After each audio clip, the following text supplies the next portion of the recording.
tell you, if it sounds like a parade, looks like a parade, it must be a parade. This week's the Outdoors of the Heartland crew has gone north. That's right, we've traveled to Atikokan, Ontario to fish the Atikokan Bass Classic. We just pulled up and talked to Jimmy. He's the guy that is instrumental in putting on this tournament, and what a tournament he puts on.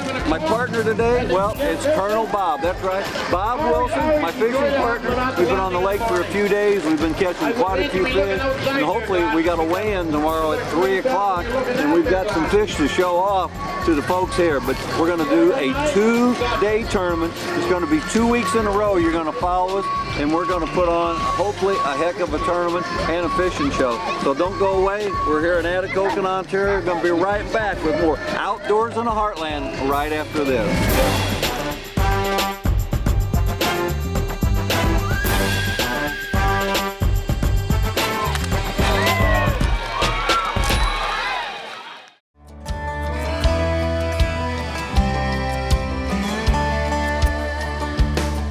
Every chance I get, there's a place I go where the bass are biting as the sun hangs low. There's a feeling I get that I hope will never end. On a deep, clear lake or an Ozark stream, I kick back, relax, and I start to dream about what Mother Nature has waiting around the bend. Hey, Larry and Bob will take me there today. My gear's packed up and I just can't wait to get out on my way. Outdoors in the Heartland, it's like coming home to an old friend. That city life is not for me. There's fun as far as I can see. The great outdoors is where I want to be. Outdoors in the Heartland. Your quality Ford dealers present Outdoors in the Heartland with Bob Richardson and Larry Woodward. Outdoors in the Heartland is brought to you by Ford and your quality Ford dealers. Strike King, #1 in fishing lures. Triton Boats, we take America fishing. Yamaha, reliability starts here. Lowrance, we lead, we find, you win.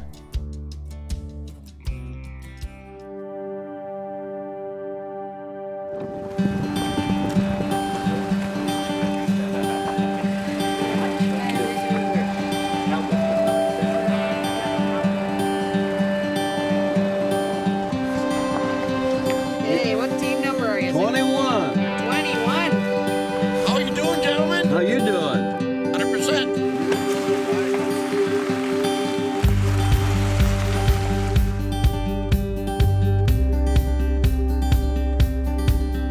We've headed across the border, Atikokan, Ontario, for the Atikokan Bass Classic. Today's day one. What we're looking for is 5 fish.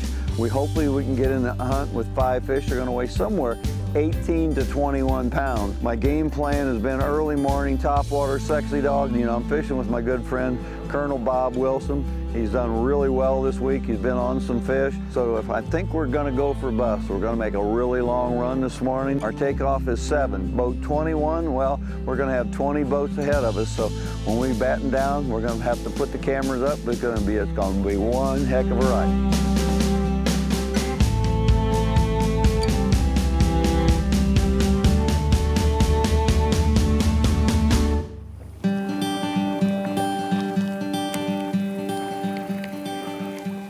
We just made about a 35-mile-an-hour run. We just knew we couldn't be up here, what they call a hole in the wall first. Now, all we got to do is see if we can catch fish. I tied on. First cast I threw out there, and it was probably a 5 or 6 pound northern pike. And what's it do?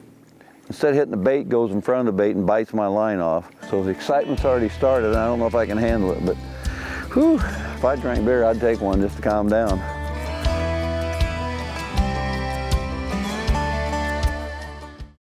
Welcome back to Outdoors in the Heartland, now in our 20th season, brought to you by Scent Blocker, the advantage of intelligence, Tree Spider, the new world of tree stand safety.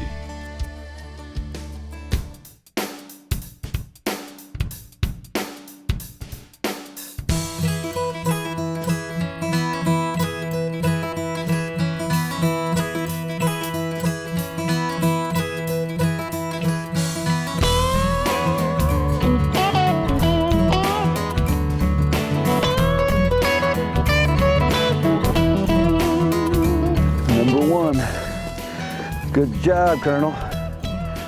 Way to start the morning.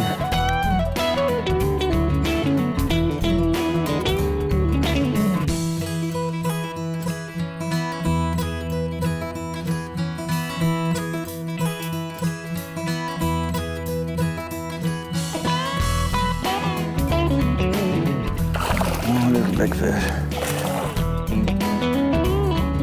Number 2.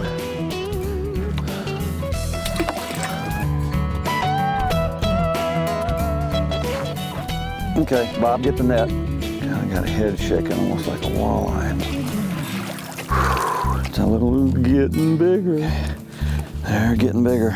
We just pulled in here. We had a game plan this morning that was an absolute failure. Look how fat this girl is. Holy smokes. Cullen balls, man, makes it so much simpler. Like if you probably look around here, it looks like we're fishing out in the middle of the lake. But there's a long ridge that comes out here at about 15, 16 foot and drops right into 30. And found it the other day with a depth finder, pulled in there and caught 2 or 3 fish in practice. So we'd marked this spot and pretty well knew on the way back in it'd be a good place to stop. Like I said, I'm sitting here right now at about 19 foot. I probably need to be throwing out that way just a little bit. But I haven't made but half a dozen casts, and they put 2 good keepers in the boat, so. Fish on, good deal. There we go. The words I love to hear.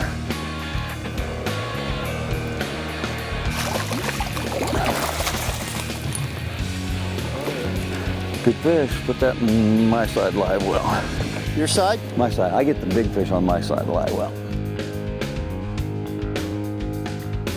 But that could be fish number 5. Pike, no. Walleye. Walleye.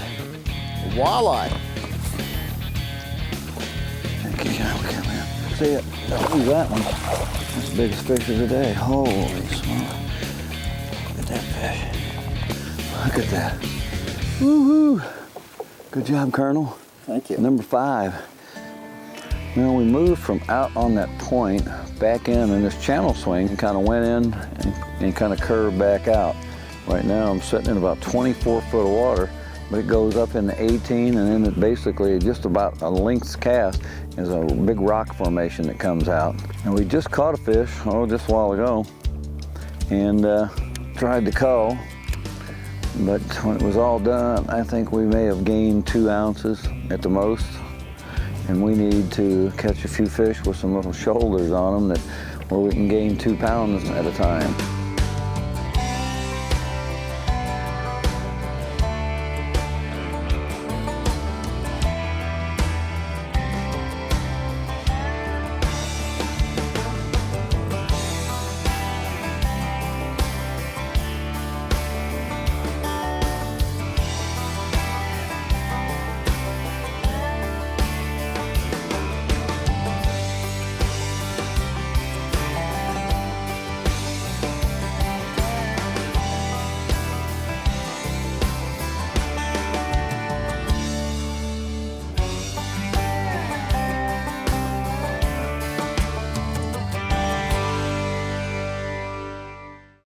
Welcome back to Outdoors in the Heartland, now in our 20th season, brought to you by the Whitetail Institute of North America. Deer nutrition is all we do. You know, not all of us have access to great big agricultural sized food plots in a lot of places. But most of us are hunting from tree stands. And Whitetail Institute had made a special product for us, and it's called Secret Spot. There's a lot of food plot in this bag. This bag right here covers 4,500 square feet of area. And the neat thing about this is it comes with ingredients in here to help it low in poor soils. And you don't have to have a big tractor and a disc to get the job done. You could come in here with a rake and clear out all the leaves and debris where you can get good soil contact in an area around a stand that gets just a little bit of sunlight and have one heck of an area around your tree stand. It can make any area around a tree stand a food plot. Well, we have a plot right here that this is probably smaller than 1/4 of an acre. We have a stand right here. We have another one down here at the bottom of the hill in an area that gets a little bit of sun inside the woods that I'm going to show you. And right now it has limited sunlight, the perfect place for secret spot. So I've come in here and killed the grass, mowed it off. I'm now going to come in and till it up, and we're going to put this stuff to work right here in this little area right here, and then we'll come back in a couple weeks and show you how good the Whitetail Institute secret spot has responded. Well, we're back. It's 2 weeks later. We finally got a little bit of rain, and now look at this. Green carpet growing right here in the woods in the shade. And that's the incredible thing about secret spot. A guy with a rake and an axe and just rough up the ground, add a little fertilizer, secret spot, and make you a food plot oasis in the middle of the woods. If you haven't added Whitetail Institute secret spot into your deer hunting arsenal, you better. Well, it's 2:45. I got a 3-in weigh in. We've got 5 fish. We've called out a few fish today, but it's been pretty frustrating. You know, some of the spots we wanted to fish had boats on. Of course, when you got 110 boats, that's going to happen. Made a decision, one of them decisions to go for a bust this morning. Made a 40-mile run. Got up there, the fish didn't bite, came back down where I had been catching them all week, and actually got into some nice fish, but no really big fish. So we're gonna head to the weigh-in. Once we get to town, there's gonna be a lot of hoopla. The whole city's gonna show up, the staff, of course Jimmy Johnson and his crew. But you'll see why I call this the littlest, funnest bass tournament I've ever fished. And for the Providence of Ontario, this is actually a really big deal.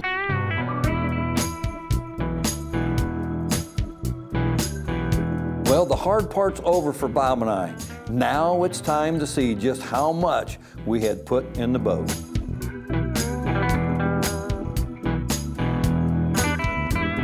So here's part of the tournament that you sometimes don't see, just how hard these guys work to make certain they ensure that they get these fish back in the lake healthy.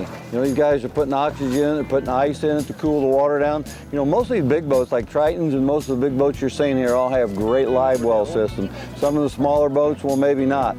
Well, with that said, they actually monitor the oxygen, make certain there's enough oxygen to get us in the town. Once we get in town, there's another oxygen station set up there, and they'll check the water temperature, and if needed, they'll actually add ice again. So this is what makes this tournament so special, is how hard all these volunteers work to make certain that these fish are taken care of and put back in the lake to be caught again.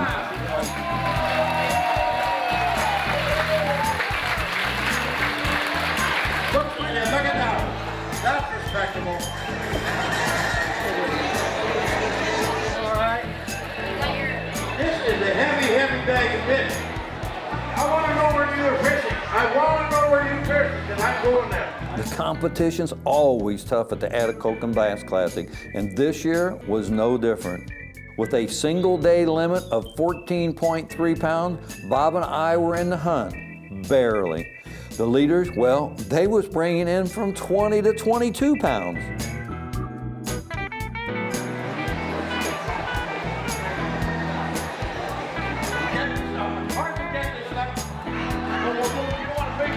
Unfortunately, bribing the officials won't help us in this competition. Again, thank you all. You did a great job, and especially this guy. And maybe if you keep Jeff on, I don't want to put that tomorrow. Thank you, Bob, very much. Thank you very much. Whew. As always, what an incredible job Jimmy does.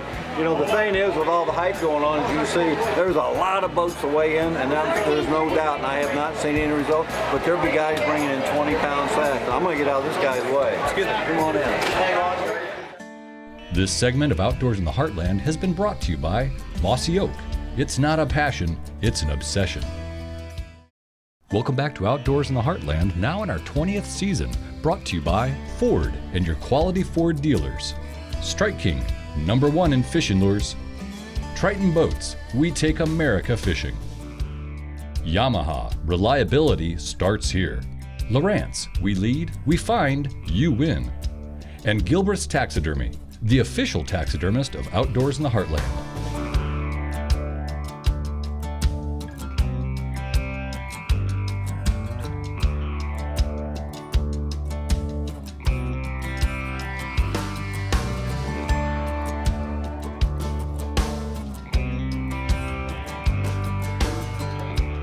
Make sure you check in next week for day 2 of the Atikokan Bass Classic, and hopefully with a little luck, Bob and I can climb up the leaderboard. But for now, we're going back out to New Mexico to see more of what it's like to hunt elk with Joe Graham. You know, I gotta admit to you, more than even deer season, I spend all year long looking forward to the start of the archery elk season in New Mexico. For more than 15 years now, I've gone every September to the mountains surrounding Ruidoso to hunt elk with Joe. And this past year, I headed out early to film some of Joe's clients before my season started.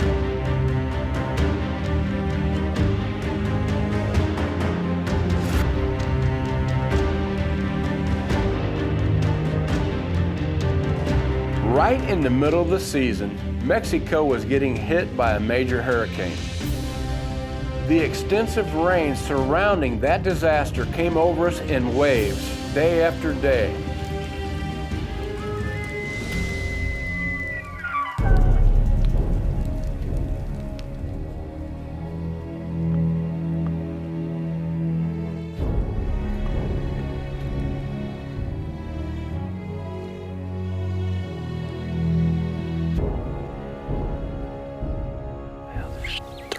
At least three bulls bugling right here. One of them's in the bottom right down there, so we're just kind of seeing if he's gonna come to us where we can get set up or if we're gonna have to go after him. So been kind of weird. This fog is set down in here.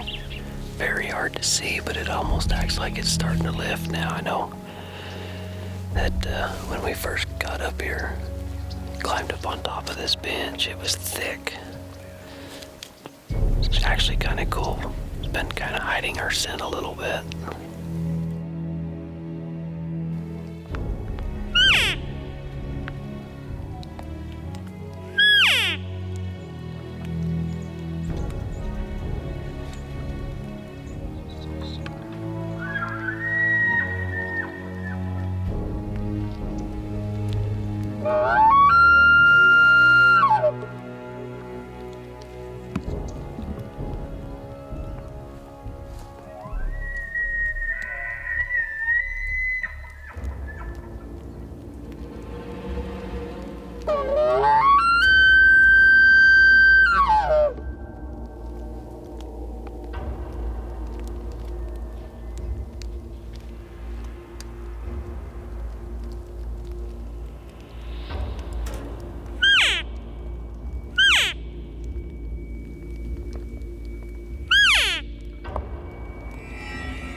but you're not gonna believe the group that's following us. Pan around here and show how many we got.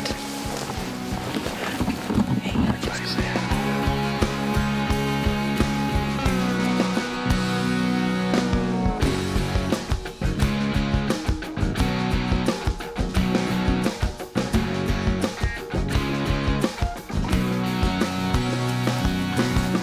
Just another day in the park with Joseph Graham Guide Service.